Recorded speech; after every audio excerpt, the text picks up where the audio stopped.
Bismillahirrahmanirrahim. Assalamualaikum warahmatullahi wabarakatuh.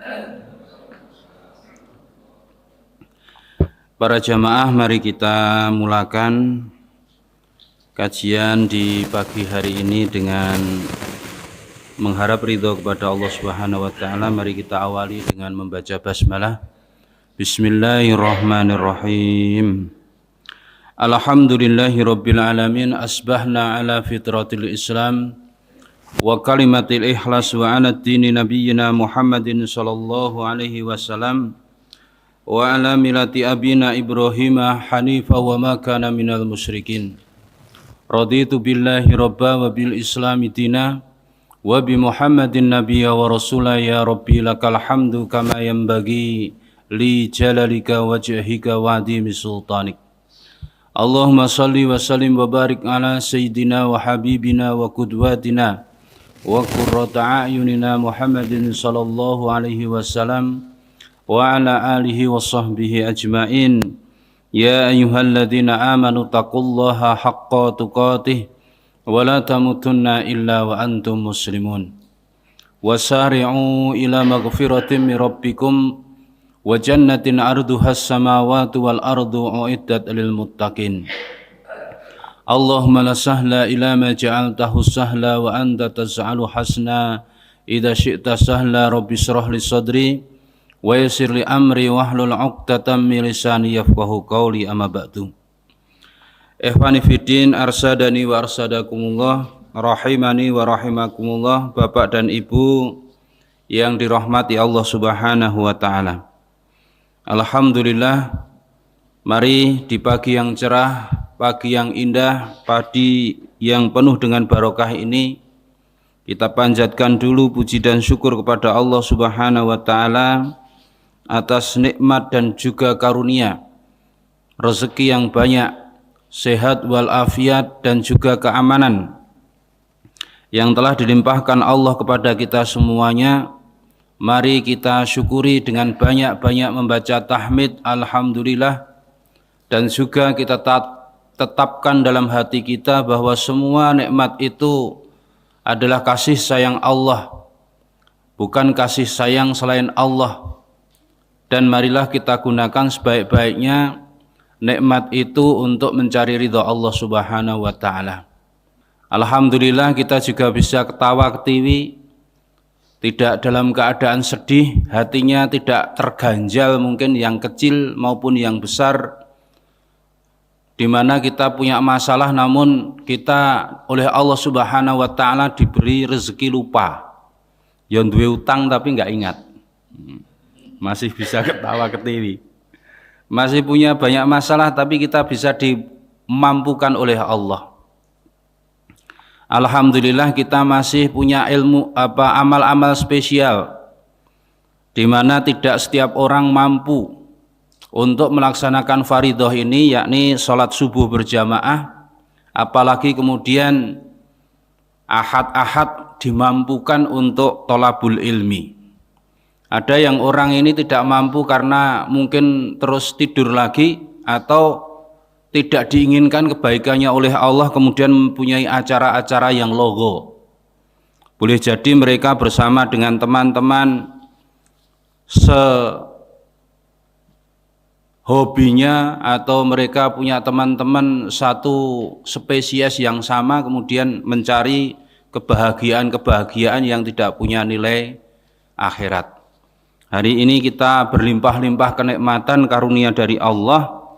Bahkan kita sedang mempelajari apa yang diwajibkan oleh Allah dan diwajibkan oleh Nabi kita, Nabi Agung Muhammad sallallahu alaihi wasallam, yakni thalabul ilmi faridah, mencari ilmu yang wajib kulli muslimin, bagi seluruh muslim, yakni ulumuddin, ilmu agama, ilmu untuk akhirat, di mana perintah Allah untuk memprioritaskan dulu akhirat ini daripada dunia.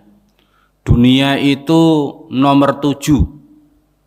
Yang pertama adalah akhirat. Wabtaghi fima atakallahu darul akhirah. Kata-kata wabtaghi itu adalah kata-kata perintah dengan sangat. Dan carilah tentunya kalau kebaikan akhirat itu dengan sungguh-sungguh, sebagaimana wasari'u ila maghfirah, itu juga akhirat, atau fastabiqul khairat, semuanya sungguh-sungguh. Tapi kalau dunia, kenapa sepertujunya? Karena hanya wala tansa itu janganlah kau lupakan. Jadi kalau lupa nggak apa-apa Pak ribut. Wah lupa saya tadi nggak kerja, nggak apa-apa. Karena apa? Allah masih kasih rezeki. Rezeki itu pintunya banyak, dan yang paling utama itu rezeki bagi makhluk Allah. Allah menjamin setiap makhluknya, sampai hewan-hewan kecil itu sudah dijamin rezekinya oleh Allah. Adapun kemudian orang bekerja, adapun orang kemudian dia itu istighfar, adapun orang itu kemudian sedekah, adapun orang itu kemudian silaturahim, dia membuka pintu-pintu rezeki yang lain. Ini yang tidak disadari oleh manusia. Kebanyakan manusia itu taunya kerja itulah pintu rezeki, ya. Itulah ikhtiar yang utama. Iya, karena apa? Itu status. Tapi yang namanya rezeki itu tidak kerja pun Allah kasih, karena itu sudah reguler, belum tambahan. Sebagaimana ketika Imam Malik ya bersama dengan Imam Syafi'i itu sedang berdebat masalah ini. Imam Syafi'i itu pernah mempunyai pendapat bahwa rezeki itu harus dicari, harus ada ikhtiar. Imam Malik enggak, rezeki itu enggak dicari pun akan datang. Maksudnya rezeki yang reguler, Allah ciptakan kita itu sudah dikasih rezeki. Masing-masing kekeh dengan pendapatnya. Dan ketika Imam Syafi'i itu pulang, kemudian dia itu mampir ke pasar untuk menjadi tenaga gendong. Kalau di Boyolali namanya manol, kalau yang lain namanya apa itu enggak tahu. Suka membawakan barang orang yang belanja itu kemudian menuju ke kendaraannya, itu apa namanya kalau di sini? Dia mendapatkan upah. Dari upah itu kemudian ingat sama gurunya. Imam Syafi'i ingat pada gurunya Imam Malik. Kemudian ini tak sampaikan pendapatku yang benar. Ini loh aku dapat rezeki. Kemudian dia mau ke tempat gurunya, bawa oleh-oleh dulu. Kalau mungkin di sini ya bawa pisang atau bawa buah lah. Kemudian sampaikan pada Imam Malik, Assalamualaikum ya Syekhuna, ini aku tadi mampir ke pasar, aku jadi pembawa barang. Sekarang aku dapat rezeki, sebagiannya aku berikan engkau dengan wujud buah. Gitu. Maka inilah pendapatku yang benar, bukan pendapatmu. Engkau di rumah nggak dapat apa-apa, sementara aku mendapatkan upah. Gitu. Jadi rezeki itu memang harus dicari. Imam Malik kemudian menimpali, oh ya enggak, wahai muridku. Gitu. Rezeki itu walaupun tidak dicari akan datang. Nyatanya engkau kesini bawa oleh-oleh. Nyatanya walaupun aku nggak membayar umroh tapi aku jadi TL. Walaupun aku tidak bayar umroh tapi aku diumrohkan orang. Walaupun aku nggak punya tanah, nggak beli tanah, tapi aku dapat warisan. Ini rezeki datang sendiri. Nah, maka masing-masing kemudian apa? Walaupun berbeda, menghormati pendapatnya masing-masing karena masing-masing benar. Nah, alhamdulillah di pagi hari ini kita bersama-sama untuk belajar tentang ulumuddin yang akan menjadi teori kita di kehidupan setiap hari. Karena setiap hari akan menemui perkara-perkara ulumuddin. Dan untuk inilah kita hidup. Hidup kita di dunia itu berbeda dengan hewan dan berbeda dengan orang kafir. Kalau orang kafir itu tidak ada pedoman, nadhamah itu enggak ada, syariah itu enggak ada. Apalagi hewan kita ketahui. Karena mereka itu bukan makhluk yang mendapatkan perintah dan larangan. Orang kafir itu menolak larangan dan perintah. Lah kita ini adalah makhluk yang oleh Allah Subhanahu wa taala untuk melaksanakan perintah-perintah Allah. Ya ayyuhalladzina amanu atti'ullaha wa atti'ur rasul. Kita harus menjalankan perintah Allah. Lah perintahnya apa kalau kita nggak tahu? Larangannya apa kalau kita nggak tahu? Maka pentingnya kita belajar tentang dinul Islam, tentang ulumuddin. Pagi hari ini kita sampai kepada mizanul akidah, di mana amalan-amalan hati yang mendasari daripada amalan jawahir, amalan-amalan badani, di mana keyakinan, kemudian i'tiqad, dan kemudian moral itu ada dalam keyakinan. Maka Islam itu yang pertama adalah rukun iman dulu, baru kemudian rukun Islam, kemudian baru ihsan.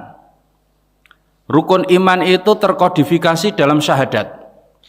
Maka masuk Islam itu harus mengucapkan 2 kalimat syahadat. 2 kalimat syahadat itu tidak akan punya arti ketika mereka itu tidak memahami akan konsekuensi-konsekuensi, definisi, syarat-syarat daripada syahadat itu. Di mana ketika dia itu mengucapkan kata-kata sakral, asyhadu an la ilaha illallah, ini sebagai syahadat tauhid, bahwa dia itu tidak akan menyembah kepada selain Allah, bahwa dia itu mengakui yang menciptakan dirinya hanya Allah, menciptakan alam semesta ini hanya Allah. Dia harus mengakui yang menghidupkan, yang mematikan Allah, yang memberikan manfaat dan memberikan madarat hanya Allah.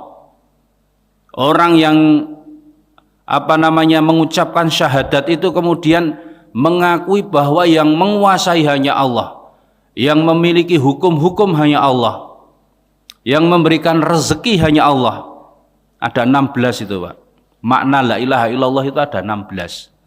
Suatu saat akan kita pelajari karena belum sampai kepada materi itu. Kita baru materi hari ini tentang masalah tauhid, bahwa setiap nabi itu diutus oleh Allah Subhanahu wa taala untuk membawakan tauhid, untuk membenarkan tauhid.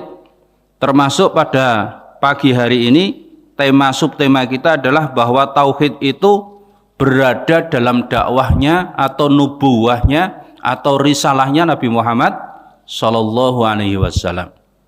Nabi Adam sampai Nabi Muhammad sallallahu alaihi wasallam itu adalah estafet kenabian dan estafet dakwah, yakni dakwah tauhid. Karena apa?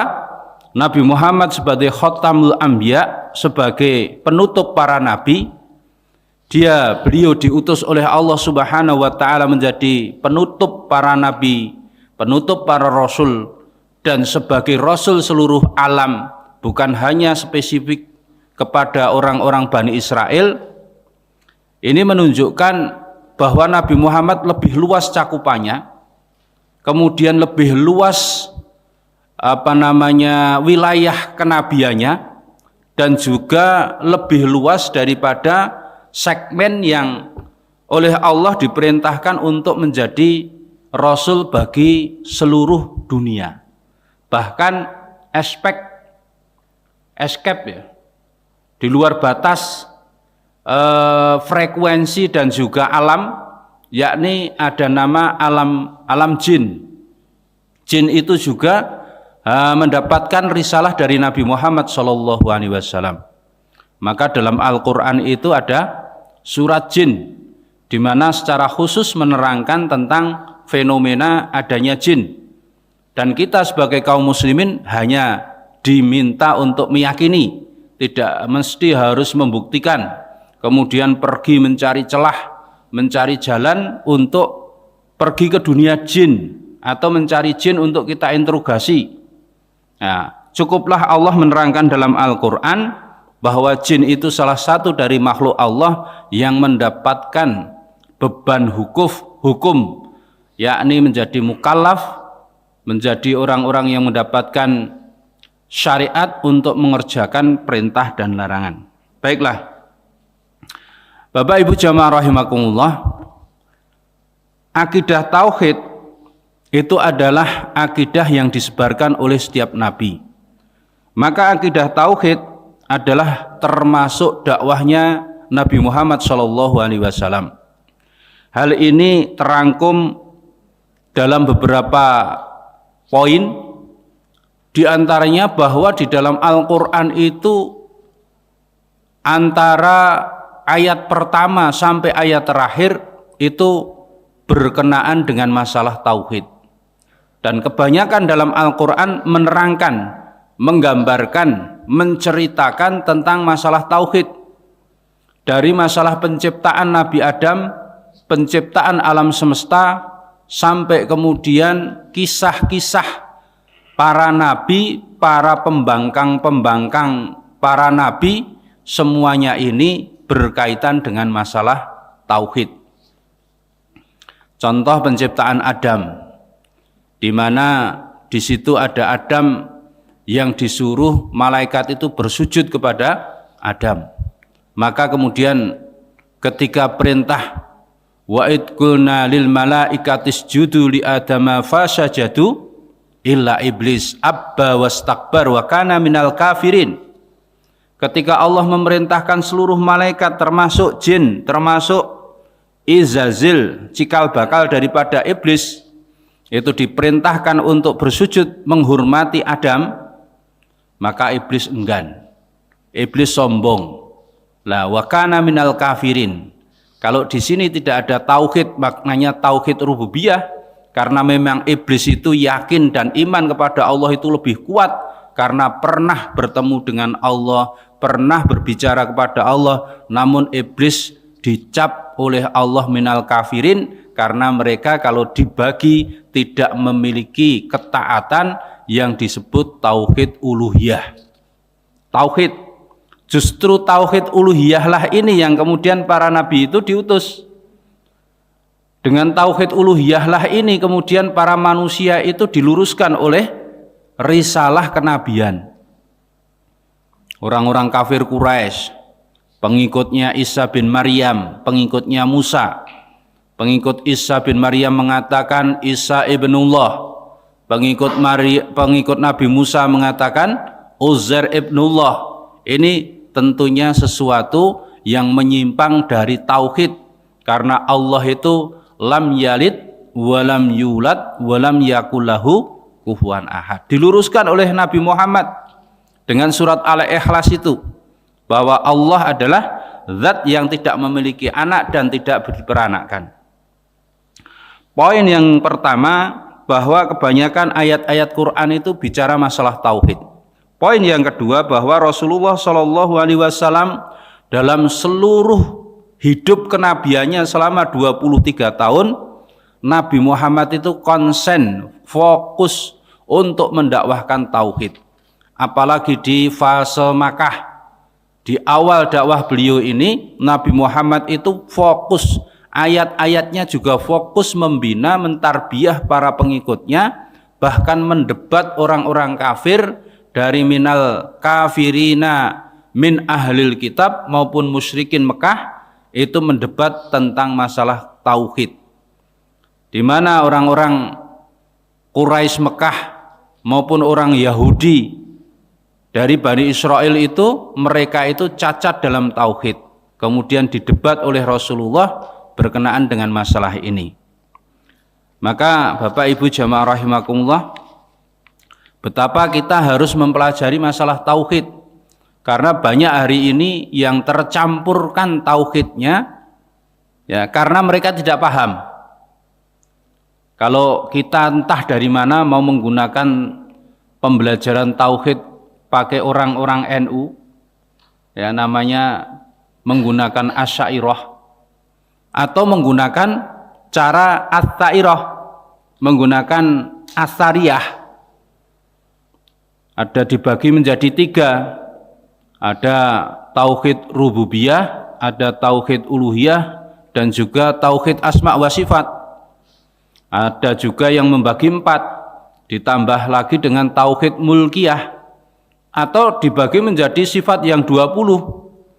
Tauhid itu dibagi menjadi dikodifikasikan menjadi 20. Bagaimana harus diyakini bahwa ini juga termasuk metode. tidak perlu menyalahkan satu dengan yang lain. Karena tauhid Asy'ariyah itu diadakan karena memang sudah disyarah. Yang Ats-Tsairah tadi, ya, yang cuma membagi tauhid itu 3, itu belum disyarah, belum diberi keterangan, sehingga membagi cuma rububiyah, uluhiyah, dan asma wa sifat. Adapun yang menggunakan Asy'ariyah, wujud, qidam, baqa, dan seterusnya itu karena memang sudah diberi keterangan, disyarah namanya. Maka satu dengan yang lain itu sebetulnya sebuah metode yang tidak perlu dipertentangkan. Masing-masing ahlus sunnah wal jamaah. Itu. Baiklah Bapak Ibu, terus kemudian pada poin ini diterangkan bahwa bukti-bukti kenabian Nabi Muhammad SAW itu berkaitan erat dengan tauhid, khususnya tauhid uluhiyah, itu banyak sekali. Yang pertama adalah bahwa ketika Rasulullah SAW menjalani masa nubuwah selama 22 atau 23 tahun, yang 13 tahunnya itu di Makkah, itu semua ayat-ayat perintah dalam Al-Quran, wahyu yang turun kepada Nabi Muhammad dan kemudian dipraktekkan di masyarakat, itu merupakan sendi-sendi, pilar-pilar daripada tauhid. Maka termasuk surat Al-Ikhlas, surat 111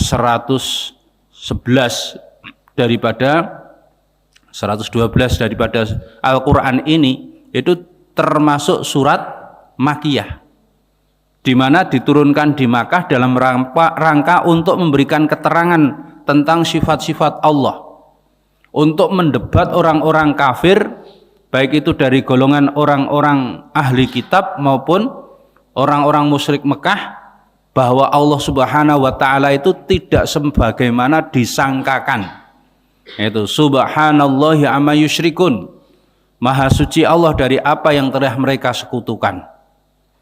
Qul huwallahu ahad, Allah itu satu, bukan tiga, bukan trinitas, bukan trimurti.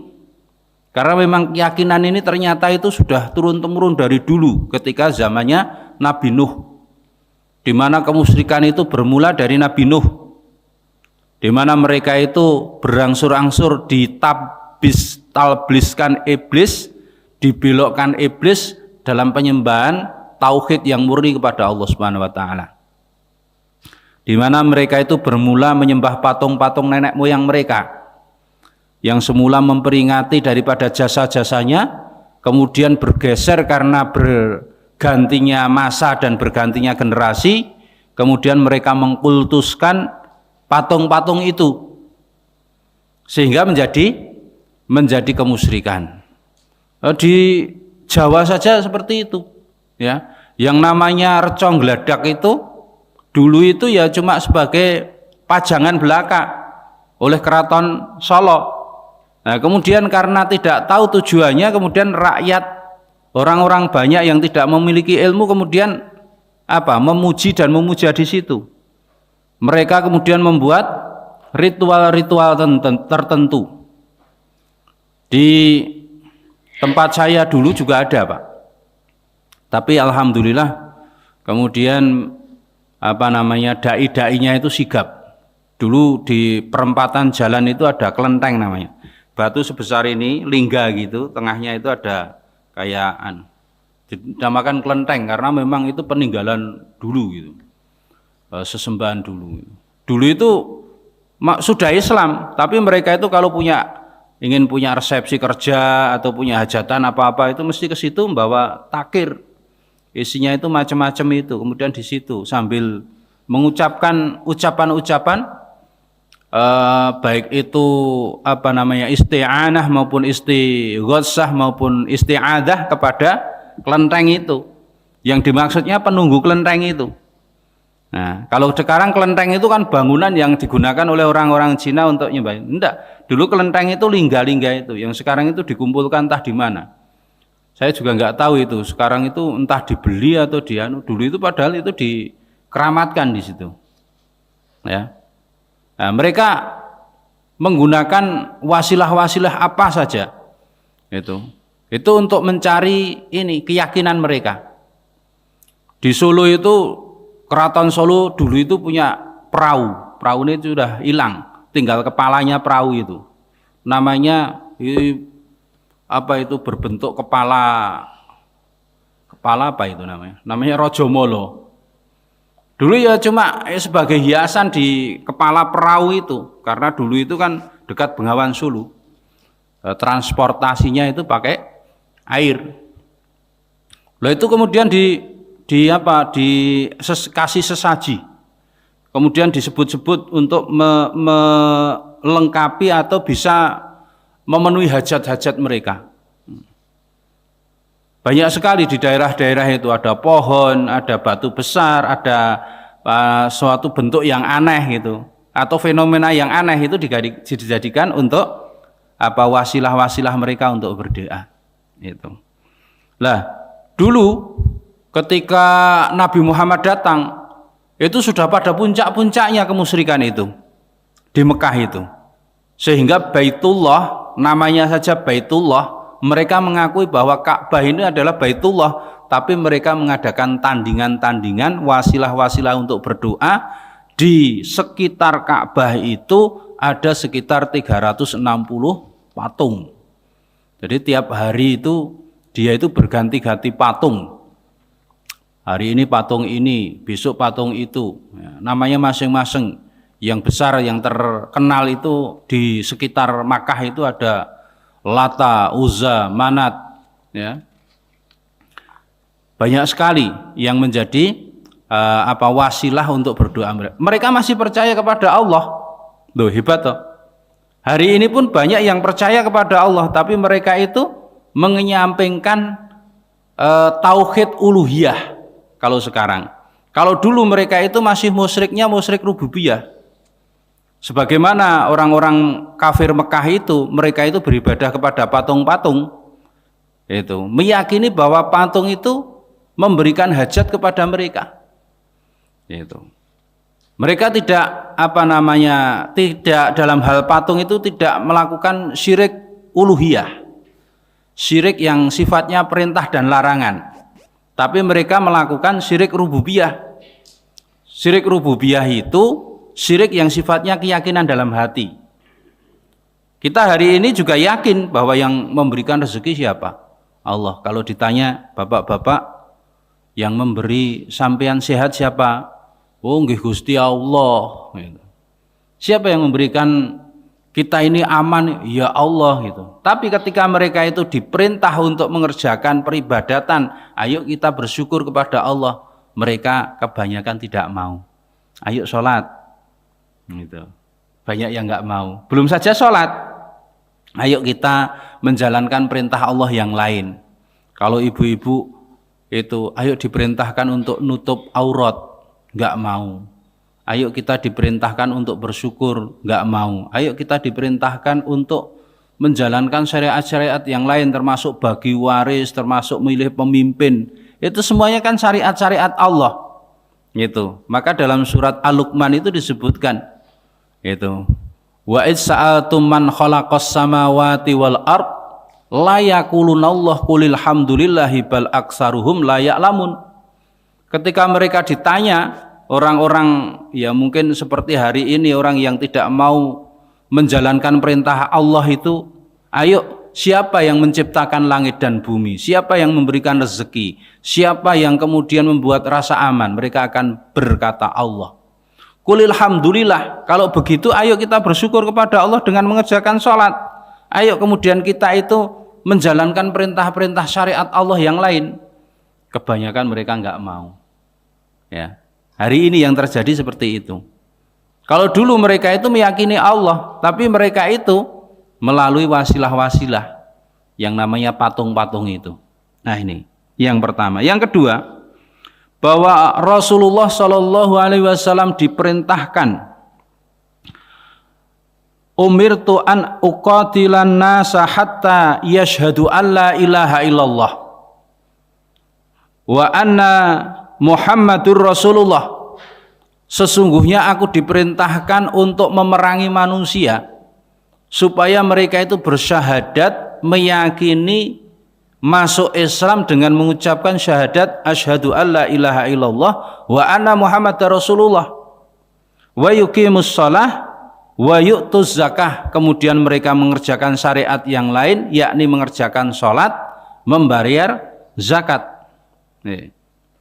Fa idza fa'alu dzalika asamu minni dima'uhum wa amwaluhum. Kalau sudah mereka itu mengerjakan seperti itu, 3 pilar daripada rukun Islam, syahadat, sholat, zakat. Bahkan di sini tidak disebut dengan saum. Itu.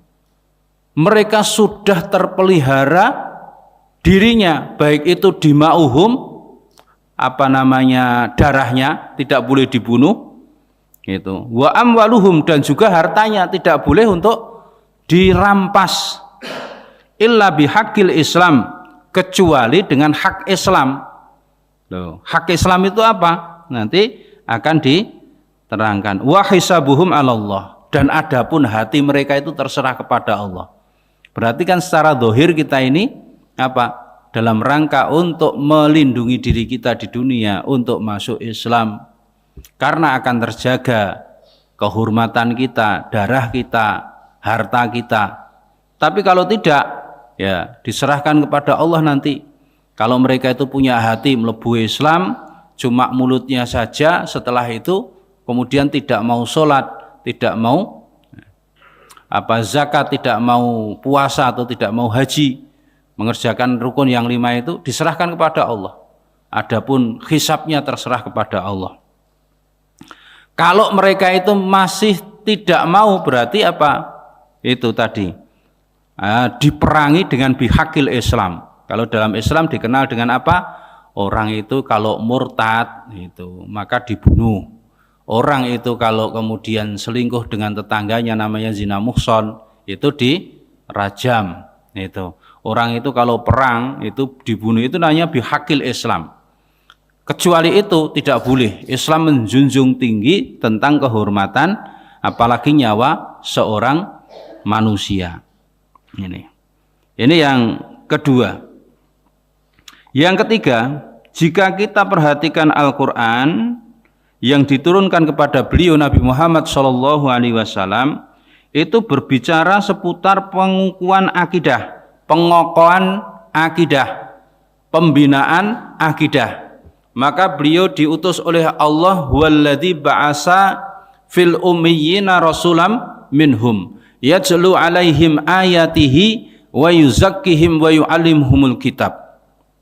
Allah mengutus Nabi Muhammad itu untuk membacakan Al-Quran, di mana untuk apa? Beliau ini mengajarkan kepada mereka tentang akidah dan hikmah. Hikmah itu sunah-sunah. Pembinaan Rasulullah itu disebut dengan apa? Tarbawiyah itu. Tarbawi nubuah, pembinaan kenabian. Wah, hasilnya luar biasa. Para sahabat baik Ansor maupun Muhajirin itu dalam madrasah kenabian semuanya menjadi militan-militan. Militan apa? Militan akidahnya dulu. Yang semula menjadi bangsa yang paling rendah kemudian ditinggikan moralnya oleh Allah dengan Islam itu. Karena apa? Memiliki tauhid, memiliki akidah yang kuat. Nah, Bapak Ibu jamaah rahimakumullah, salah satu daripada konsep meninggikan moral kemudian menjadi orang mulia itu dengan cara masuk Islam. Ini teman kita yang baru ini siapa namanya? Dari Lombok ya Mas ya? Papua? Ambon. Orang Papua itu ya dalam gambar ada ceritanya Ustaz Fadlan Galataman itu juga terbukti gitu. Orang itu kalau di Papua itu sudah pakai baju, khususnya di pedalaman, itu dititeni wong Islam. Ya Pak ya. Meninggikan derajat. Derajatnya kan naik. Kalau di sini podo-podo sopir ya, Di luar kota loh, bukan di tol ditabrak. Niteni yen wong kuwi Islam karo ora Islam kuwi, sopir ora Islam kuwi mesti yen pipis sak nggon-nggon. Wis ngadeg sing dipipisi bane kuwi pomo iso ngomong ngono kuwi. Nyeneni karo sopire, aku wis panas-pasan sangkene mbok kei biarang sing ra itu. Tapi kalau orang itu mampir di masjid atau mampir di tempat ini toilet umum dan wong Islam tahu, baru kencing saja, baru buang air kecil itu pakai adab yang luar biasa. Apa? Meninggikan derajat. Ya, podo-podo kita itu makan, orang Islam itu mesti makan itu pakai adab. Yang dekat pakai tangan kanan, bismillah pelan-pelan, tumakninah gitu loh. Orang itu kalau makan itu ya nggak beradab, sudah orang mesti mandangnya itu ini rendah ini gitu. Gitu. Gitu. Apalagi pakaian, tampilan. Wong Jawa itu terkenal dengan apa namanya slogannya, tagline-nya itu apa? Ajining diri saka ing lati, ajining raga merga busana gitu. Ajining lati itu kan kalau bicara itu mesti orang Islam itu baik. Yang ngomong sopan, mikir dulu baru ngomong itu. Orang kafir enggak itu. Becak tanpa pir. Sekarang becak sudah enggak ada masalahnya. Anak-anak kecil enggak mudeng gitu. Waton jeplak saja itu. Perasaan orang lain enggak diperhatikan. Itu. Penampilan yang namanya busana itu akan berpengaruh kepada penilaian seseorang. Itu pakaian acak-acakan, itu apalagi pakai tato dilihatkan, orang sudah persepsinya, ini orang nggak baik itu. Yang namanya tato itu kan kebiasaan preman dari dahulu yang sekarang itu kemudian mendapatkan legitimasi secara umum bahwa itu bukan sebuah kriminal, sebuah seni. Itu. Tapi yang pertama kali itu kan turunan daripada orang-orang yang dulu itu disebut preman. Tidaklah dia itu menjadi preman kecuali pakai tato, atau tato itu rata-rata digunakan oleh preman yang sekarang sosialisasikan itu sebagai sebuah seni. Gitu. Orang Islam resik. Maka kalau saya itu lihat MMA gitu, saya paling senang lihat MMA gitu. Kalau di mana itu di Facebook apa di MMA itu. Itu kalau sing tarung itu pakai tato, saya mesti jago sing ra nganggo tato. Itu rata-rata dari Kadeskan itu kan rata-rata nggak pakai tato dari Rusia Muslim itu. Teman-temannya siapa itu? Yang terkenal itu sopo lali malan. Ya. Itu menunjukkan jati diri. Itu jati dirinya. Kalau orang Islam itu mesti mulia itu ya, karena apa? Ahli tauhid. Kalau tauhidnya bagus itu, orang yang punya keyakinan Islam itu bagus ya, seperti Rasulullah, lembut orangnya, sopan orangnya, tegas orangnya. Maka Muhammadur Rasulullah waladina ma'ahu as-sida'u alal kufar. Kalau kepada kekufaran itu tegas itu. Tapi kalau ruhama ubainahum, sesama teman, sesama saudara itu ruhama, itu merengkuh, orang kewalik. Orang yang punya akidah itu penampilannya, ucapannya, sikapnya itu kepada sesama kaum muslimin baik. Nah, kepada assalamualaikum doa toh. Tapi ada orang itu yang katanya itu ahli tauhid, salam kepada saudaranya itu nggak mau. Itu karena apa? Punya keyakinan dia kafir. Kafir, nggak perlu disalami. Kalau dia salam nggak perlu dijawab. Ada dulu keyakinan seperti itu. Ya. Kemudian kalau ngomong sama saudaranya, podo wong Muslim, asal dia itu melakukan apa yang tidak dia yakini, keras itu. Keras. Karena apa? Itu tadi akidah yang keliru. Tapi kalau akidahnya baik itu, sesama muslim itu andap asor, itu lembut itu. Tapi kalau orang kafir diwalik malah keras, as-sida'u alal kufar. Itu dalam perkara-perkara sepele saja keras. tegas itu. Mau beli misalkan beli paku atau beli apa di bongsone alat-alat toko besi itu, cari toko besi yang muslim lah sana, baru beli, belum yang lain. Apalagi ini mau 25 Desember itu, ketika menjadi pegawai menjadi apa tegas, enggak, saya enggak mau jadi pegawai di sini kalau disuruh Natal bersama gitu. Lah nanti kamu enggak dapat pekerjaan, Allah yang akan memberikan rezeki. Lah itu sikap yang benar. Itu. Sikap yang tegas kepada orang kafir dan kekafiran. Tapi kalau orang mukmin itu, orang muslim itu sama orang kafir paling baik apa? Ta'amulnya. Contohnya Nabi Muhammad. Nabi Muhammad tidaklah meninggal dunia kecuali tanpa apa? Bekas-bekas muamalah yang baik kepada orang kafir. Salah satu baju besinya itu masih tergade di kepemilikan orang Yahudi. Loh ya umpama Nabi Muhammad itu kemudian keras, nggak mungkin kemudian dia menggadekan baju besinya. Gitu. Kalau kemudian Nabi Muhammad itu keras, dia tidak mengucapkan satu sabda beliau yang terkenal, barang siapa merugikan, mendolimi orang-orang kafir dhimmi itu kafir yang dilindungi, itu maka dia bukan golongan kami. Gitu. Loh, dia bukan orang Islam. Karena apa? Bukan itu. Jadi ada sisi mana yang basoriyah, mana sisi yang sifatnya akidah, dan itu diterapkan dalam Islam. Ikhwani fiddin arsadani wa arsadakumwan. Saudara-saudara yang dirahmati Allah Subhanahu wa taala, pendek kata bahwa Nabi Muhammad SAW itu merupakan nabi terakhir yang diutus oleh Allah untuk menutup celah-celah, walaupun celah ini dimaksudnya syariah. Kalau akidah itu sama dulu, setiap nabi itu sempurna, itu menyempurnakan daripada akidah tauhid yang dibawa oleh para nabi, yang dipelengsengkan atau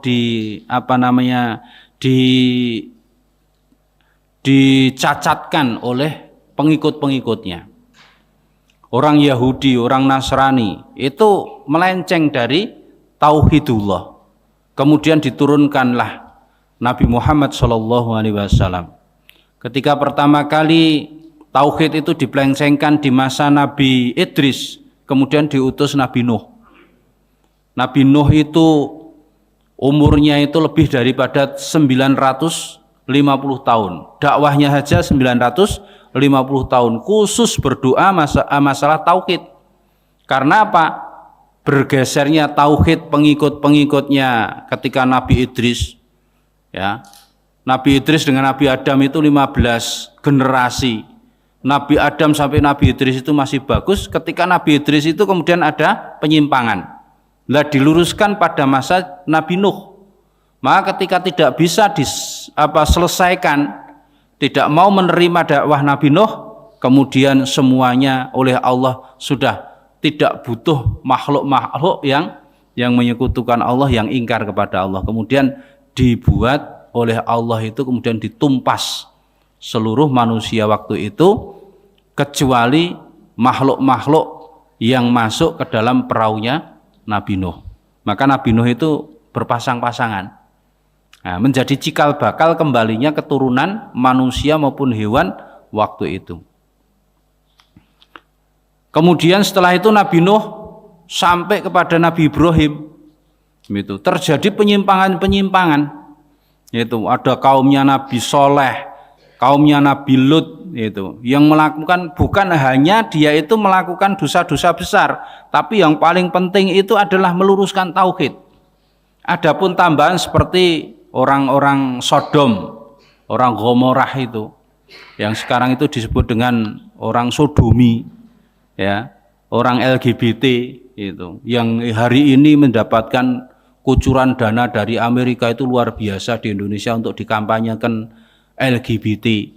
Terakhir itu utusan dari Amerika datang minta untuk ke Indonesia dalam rangka kampanye LGBT, dalam rangka untuk membela hak asasi orang-orang LGBT gitu. Berarti kan ini kaumnya Nabi Nuh ini memang eksis sampai sekarang. Gitu. Sebetulnya itu bukan permasalahan yang utama. Yang utama itu adalah akidah. Kenapa mereka itu melakukan seperti itu? Karena memang mereka tidak memiliki akidah yang benar.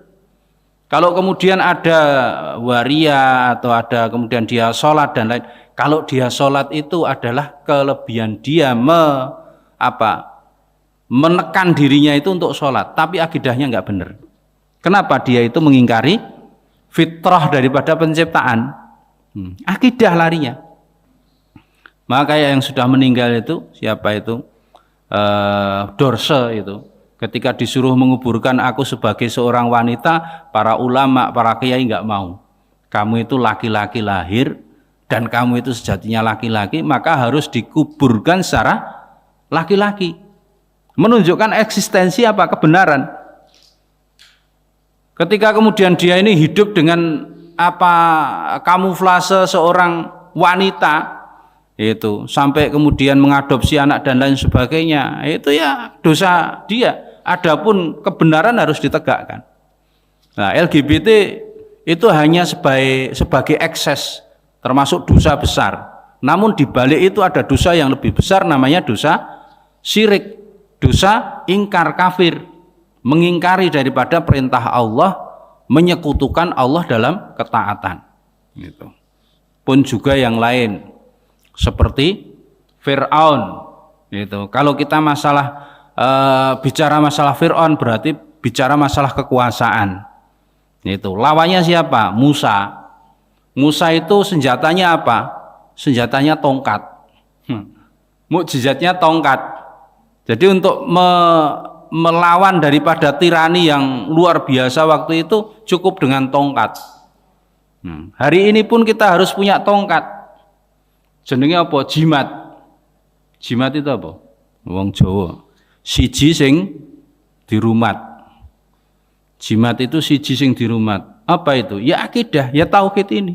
Kalau kita nggak punya tauhid hari ini, sudah kejeglong-jeglong lah. Itu. Kejeglong-jeglong itu maksudnya apa? Ya kita itu akan ke sana terkena dosa, ke sini walaupun tidak sadar. Nah, maka pentingnya kita belajar tentang tauhid yang akan membawa kita kepada pelurusan akidah. Maka dalam Islam itu ada namanya tazkiyah, ada namanya tasfiyah. Tazkiyah itu berhubungan dengan masalah adab moral, akhlak. Kemudian tasfiyah itu berhubungan dengan masalah keyakinan, i'tiqad, akidah, keyakinan, keimanan. Maka tasfiyah itu meluruskan akidah, meluruskan keyakinan, meluruskan daripada keimanan kita kepada Allah Subhanahu wa taala. Kemudian tazkiyah itu untuk menyucikan diri kita dari hal-hal yang ini, perbuatan, keyakinan, sifat-sifat dari hati itu yang buruk. Maka disebut tazkiyatun nufus. Itu. Tazkiyatun nufus, pembersihan jiwa. Itu. Nah, kita ini ngaji untuk itu, tazkiyah dan tasfiyah. Untuk meluruskan daripada akidah kita dan menyucikan jiwa kita. Demikian Bapak Ibu jamaah rahimakumullah, di pagi hari ini satu bab tentang korelasi dan urgensi kenabian Nabi Muhammad SAW yang diutus oleh Allah Subhanahu wa taala untuk menyempurnakan agama-agama yang dulu dalam sisi syariat dan untuk membenarkan, meluruskan keyakinan orang-orang dahulu sebelumnya.